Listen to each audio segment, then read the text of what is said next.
Jesus Cristo, segundo escreveu Lucas, capítulo de número 5, a partir do versículo de número 17.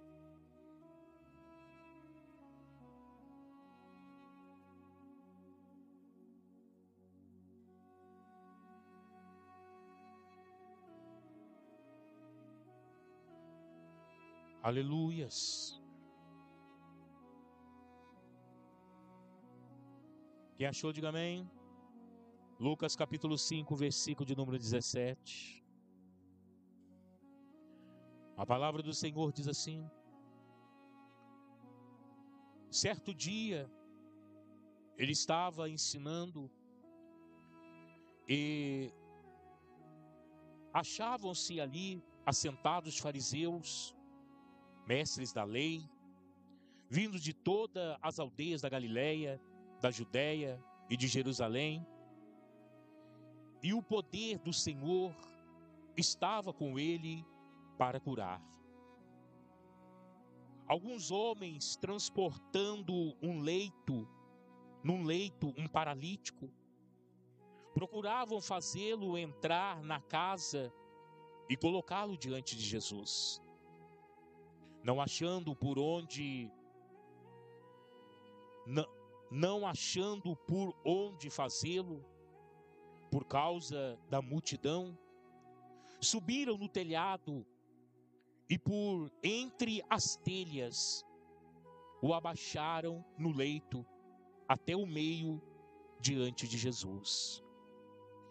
Vendo-lhes a fé, disse Jesus ao paralítico: homem, os teus pecados estão perdoados. Os mestres da lei e os fariseus começaram a perguntar: quem é este que diz blasfêmia? Quem pode perdoar pecados senão Deus? Jesus, porém, conhecendo os seus pensamentos, respondeu-lhe: para que pensais essas coisas em vossos corações? Por que pensar essas coisas em vossos corações? Qual é mais fácil dizer: os teus pecados estão perdoados, ou levanta-te e anda-te? Ora, para que saibais que o Filho do Homem tem sobre a terra poder de perdoar pecado, disse ao paralítico: eu te digo, levanta-te, toma o teu leito e vai para a tua casa. Levantou-se ele imediatamente na presença deles, tomou o leito em que estava deitado e foi para casa, glorificando a Deus. Todos ficaram maravilhados e glorificavam a Deus, cheio de temor, dizendo: hoje vimos coisas extraordinárias. Amém? Poder se assentar em nome de Jesus, igreja. Amados, há momentos na vida que o nosso Deus, Ele vai requerer de nós a nossa fé. Explico por quê. A palavra do Senhor diz no livro de Hebreus que o Senhor Jesus é o autor e consumador da nossa fé. Isso significa que a fé que eu tenho, a fé que você tem não é sua. A fé que você tem é do Senhor Jesus. E o Senhor Jesus, Ele vai requerer de você, em algum momento da sua vida, essa fé que Ele te deu. E você vai ter que demonstrar essa fé. Você vai ter que confiar nele.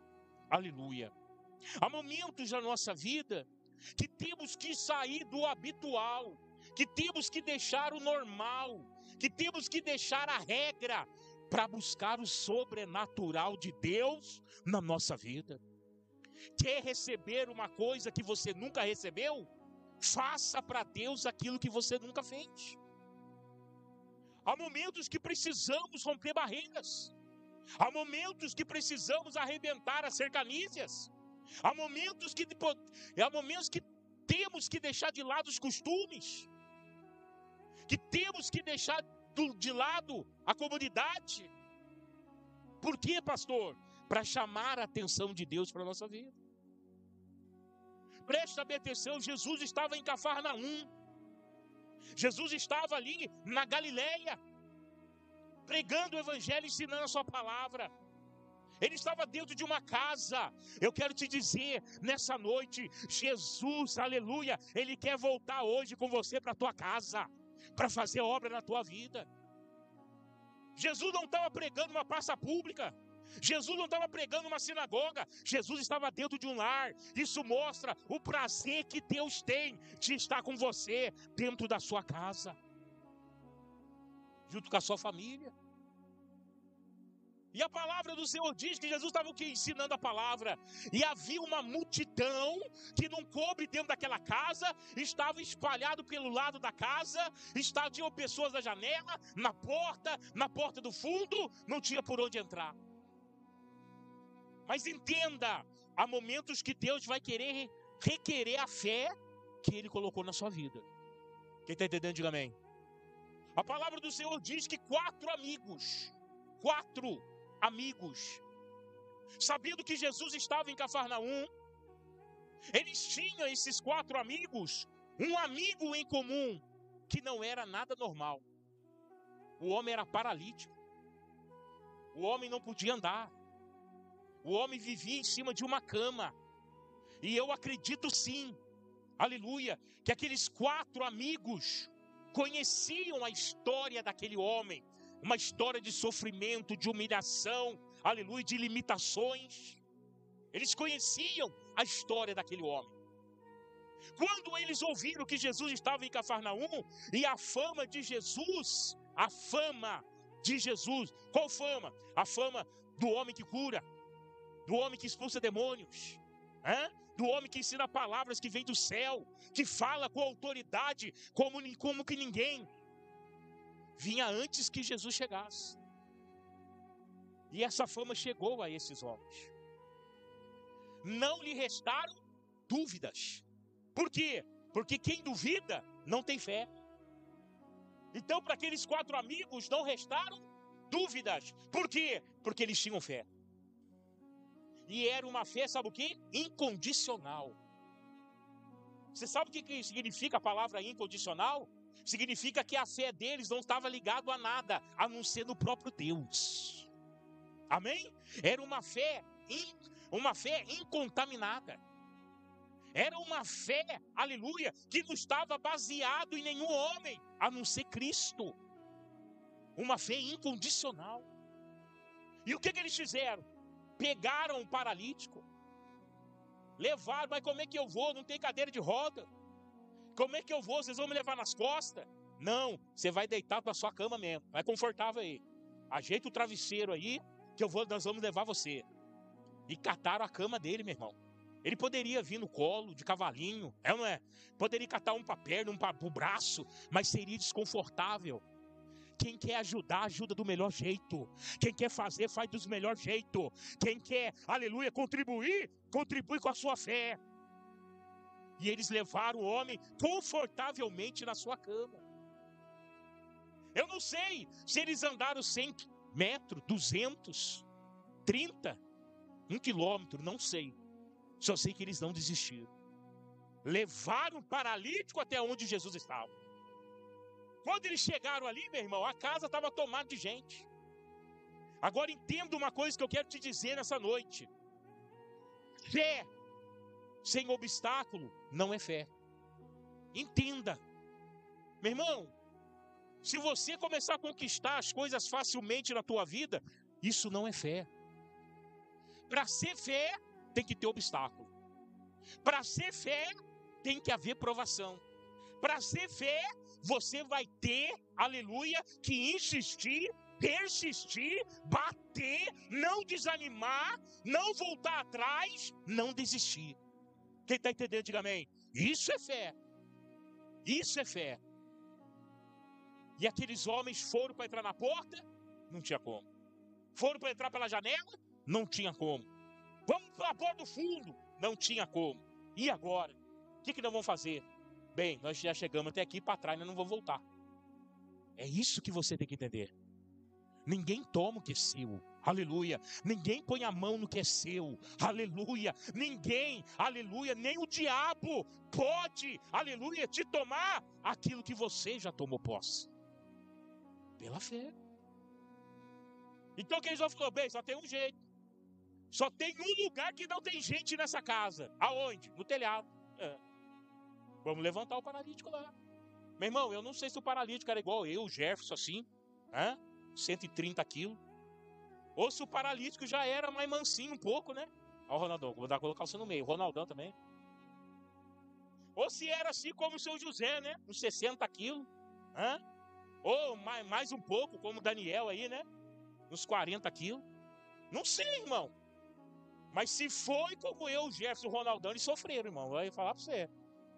Que pra baixo todo santo ajuda, né? Já fala o ditado, né? Agora pra cima o negócio é feio, irmão. O negócio é feio. Mas sabe o que eles fizeram? Eles não desistiram. Não desista.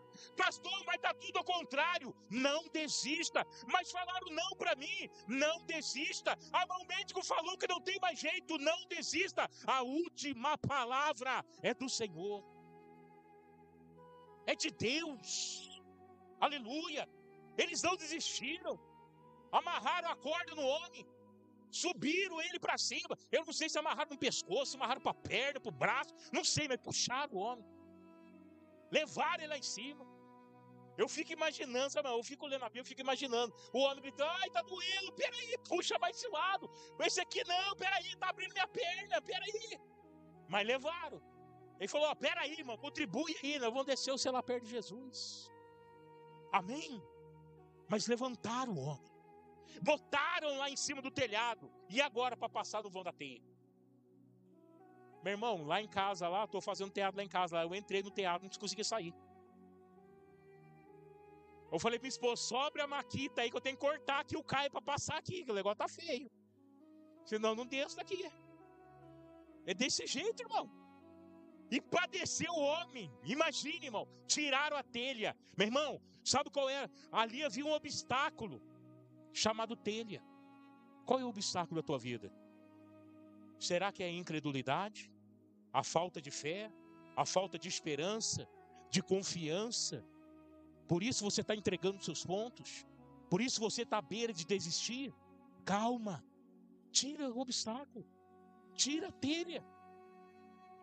Quando eles tiraram a telha, olharam para baixo, quem eles viram? Jesus. Quando você tirar o obstáculo da tua vida, você vai ver Jesus. Você vai ver Jesus, aleluia, e a obra linda que Ele tem para fazer na tua vida. Meu irmão, quando aqueles homens tiraram a telha, viram Jesus, falou, é hoje, meu Deus, que o milagre vai acontecer. Tiraram a telha, pegaram o homem, desceram o homem no meio daquela casa. Meu irmão, parece, aleluia, né? Aqueles filmes que a gente desce assim pela corda, para roubar banco, aquelas coisas devagarzinho, né? Desceram ele, irmão. E colocaram aquele homem na frente de Jesus. Sabe o que Jesus vai dizer? Olha o que Jesus diz, aleluia. Vendo-lhes a fé. Meu irmão, aquele paralítico, ele teve fé, porque ele acreditou nos 4 amigos. Mas os 4 amigos também tiveram uma fé poderosa, porque eles não viram obstáculo. Você está entendendo o que eu quero te dizer? Agora é interessante, irmão, que haviam 4 homens agindo com muita fé, mas havia ali os fariseus, os doutores da lei, que eram incrédulos. Olha que coisa interessante. 2 extremos.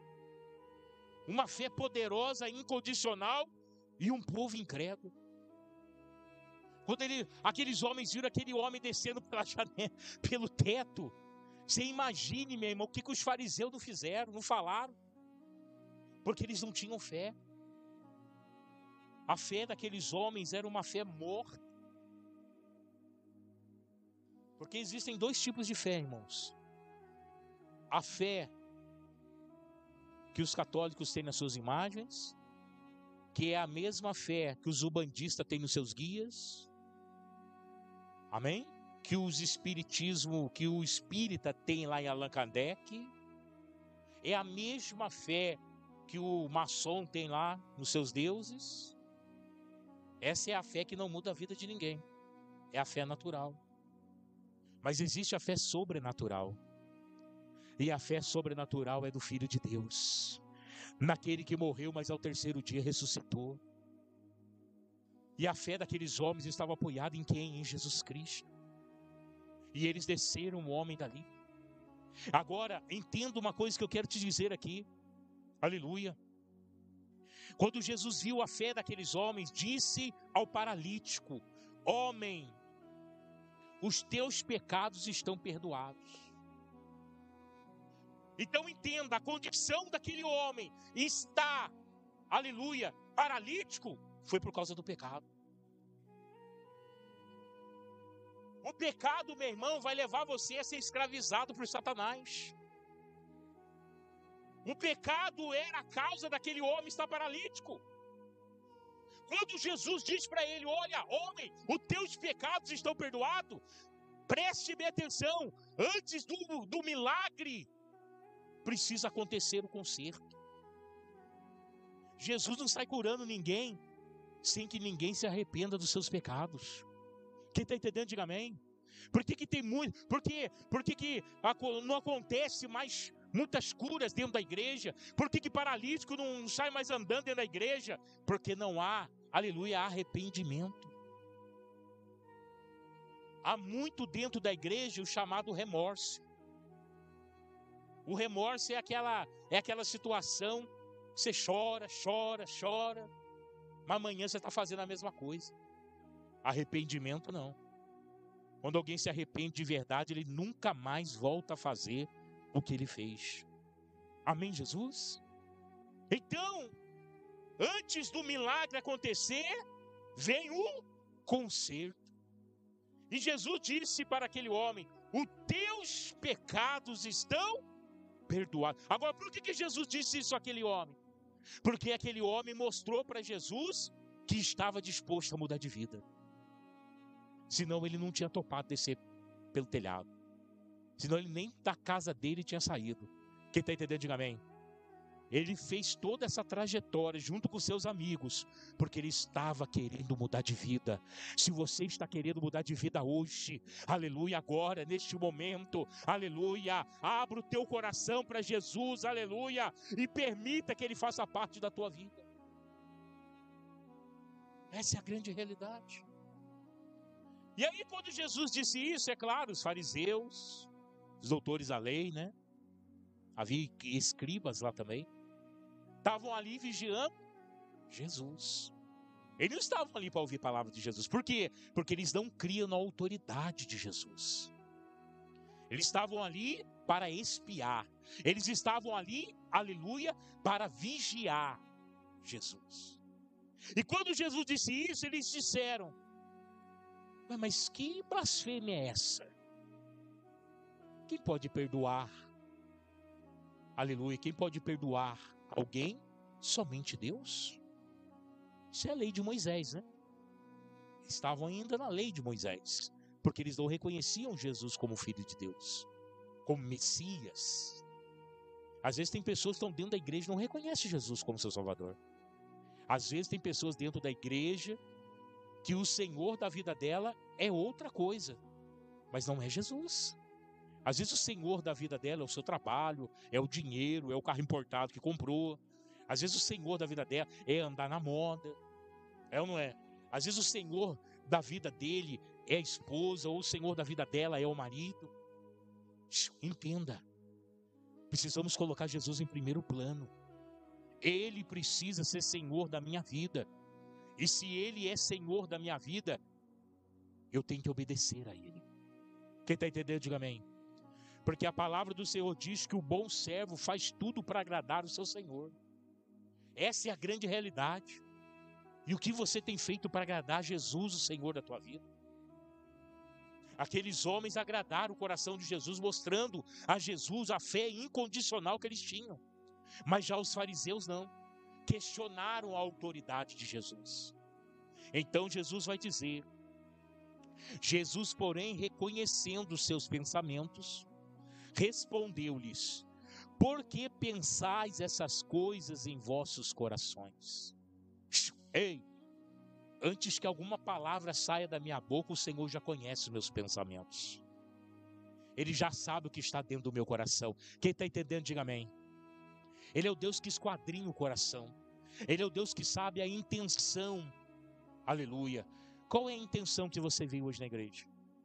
Você veio na igreja para adorar Jesus de todo o seu coração? Ou você veio à igreja em busca de um milagre? Amém? Isso faz muita diferença. Porque muitas pessoas, elas querem o benefício, mas não querem o compromisso com o Senhor Jesus. Amém? Mas nessa noite, o Senhor está mostrando para você, aleluia, um caminho que vai te levar, aleluia, a uma vida nova, transformada, cheio da virtude, do poder de Deus na sua vida. Então, quando Jesus viu os pensamentos daqueles homens, disse para eles: por que pensar essas coisas? E aí Jesus vai dizer: qual é mais fácil? Os teus pecados, aleluia, estão perdoados? Ou levanta-te e anda? Jesus, aleluia, vai mostrar para aqueles homens agora a sua autoridade. Entenda a autoridade de Jesus. É isso que falta na vida das pessoas. É isso que falta dentro do lar. É isso que falta no meio da família. A autoridade do Senhor Jesus. Porque quando nós chegamos diante de qualquer autoridade aí do mundo, constituída pelo mundo, nós mudamos o jeito de falar. Nós mudamos o jeito de vestir. Ah, sim, senhor, não, senhora, vossa excelência. É ou não é? Mas e quando entramos na presença da autoridade de Jesus? Queremos agir de qualquer jeito, de qualquer forma. Entenda, enquanto você estiver dando valor para as coisas do mundo, as coisas do céu vão estar distantes de você. Mas quando você buscar em primeiro lugar o reino de Deus e a sua justiça, Deus vai aproximar o reino dele perto de você. E todas as coisas ficarão claras aos teus olhos. Deus dará a você entendimento e direcionamento para que você seja uma pessoa melhor. Essa é a grande realidade. Amém, Jesus? Então Jesus disse àqueles homens: fala para mim qual é mais fácil, perdoar os pecados desse homem, ou falar para ele: levanta-te e anda? Eles ficaram sem resposta. Sabe por quê? Porque não passou na cabeça deles o que Jesus ia fazer. Às vezes você está sentado aqui, armando uma estratégia na sua mente, querendo fazer algo do seu jeito. Mas deixa eu te falar uma coisa: ele vai te impressionar com o que ele vai fazer, porque ele vai fazer totalmente diferente daquilo que você está pensando. Mas ele vai fazer. Ele não vai deixar de fazer. Deus nunca deixou de fazer nada. Aleluia. E diz a palavra do Senhor assim, aleluia: para que saibais que o Filho do Homem tem sobre a terra poder de perdoar pecados, disse ao paralítico: eu te digo, levanta-te, toma o teu leito e vai para a tua casa. Jesus liberou palavras, e aquele homem recebeu palavra, mas a palavra, aleluia, de um justo tem poder. A palavra de Jesus tem poder na nossa vida, quando nós recebemos e obedecemos. Amém? Quando você recebe a palavra de Deus e obedece a ela, a palavra de Deus tem poder na sua vida. Aquele homem recebeu as palavras de Jesus, E ele diz, levanta-te e anda. Jesus não estendeu as mãos, ninguém levantou aquele homem, ninguém ajudou aquele homem criou força dentro de si e levantou naquela noite, aleluia, naquela tarde ou naquela manhã. Ele se levantou. E o que Jesus disse para ele? Pega a tua cama e volta para tua casa. Sabe por que Jesus pediu para ele levar a cama? Para ele se lembrar de onde ele saiu, para ele nunca se esquecer, aleluia, de onde ele estava e do que Deus fez na vida dele. Entenda. O único que pode impedir de Deus fazer um milagre na tua vida é você mesmo, pela sua falta de fé. O único que pode impedir, abortar um milagre de Deus é você mesmo.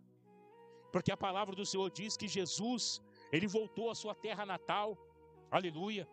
E quando ele chegou ali, ele não pôde fazer milagres, muitos milagres naquele lugar por causa da incredulidade. Porque quando ele chegou na sua terra natal, né?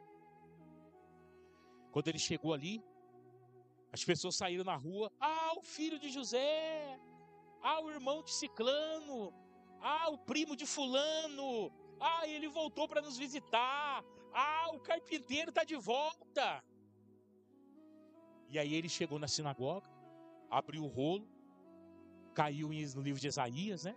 A qual ele diz, Deus me ungiu, né? Para libertar os cativos. Enfim, aqueles homens falaram, o quê? Você, filho do carpinteiro, foi ungido para fazer tudo isso? Vamos apredejar esse homem, está querendo ser Deus. Quase mataram ele lá, irmãos. Quase mataram.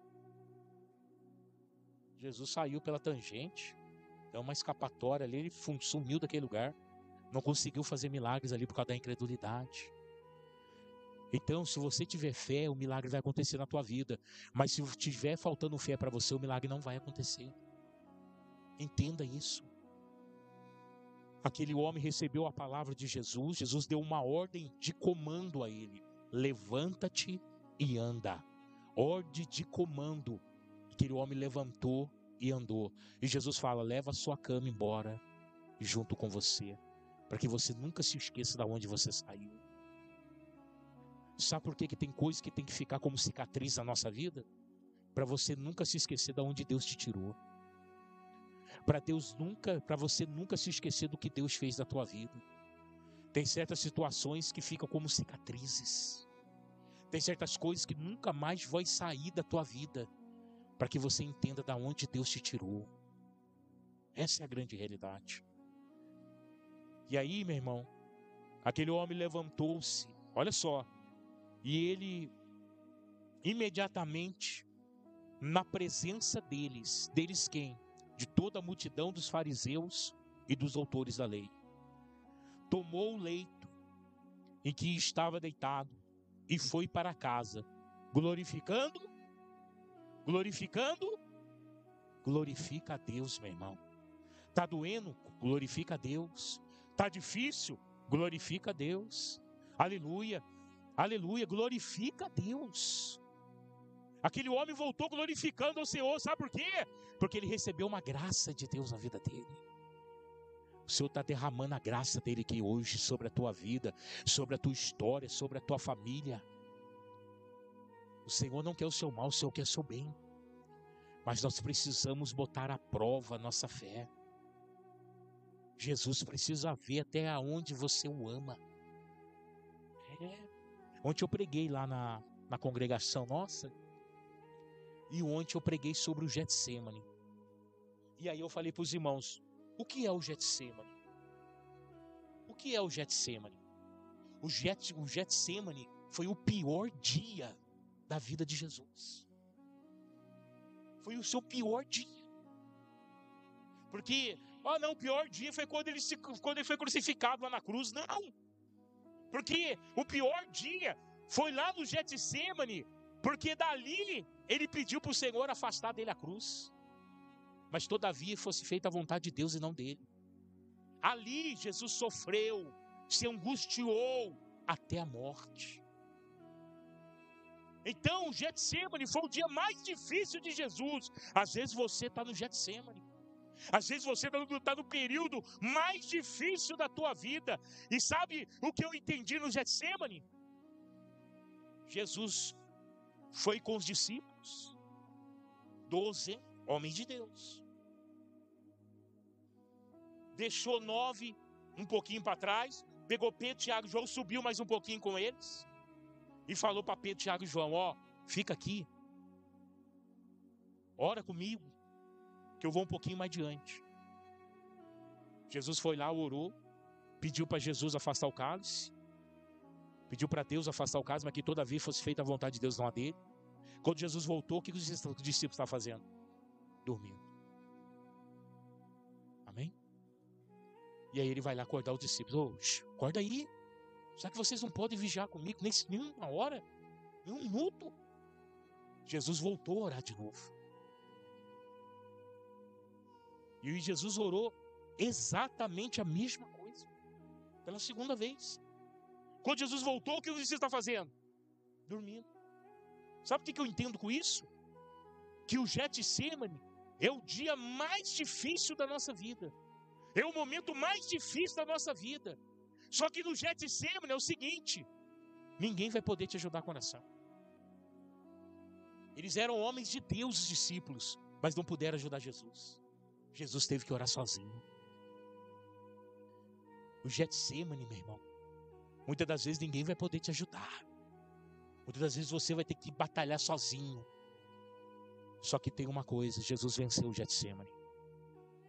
E você também pode vencer, tendo a mesma fé que Jesus teve. Então aquele homem voltou para sua casa.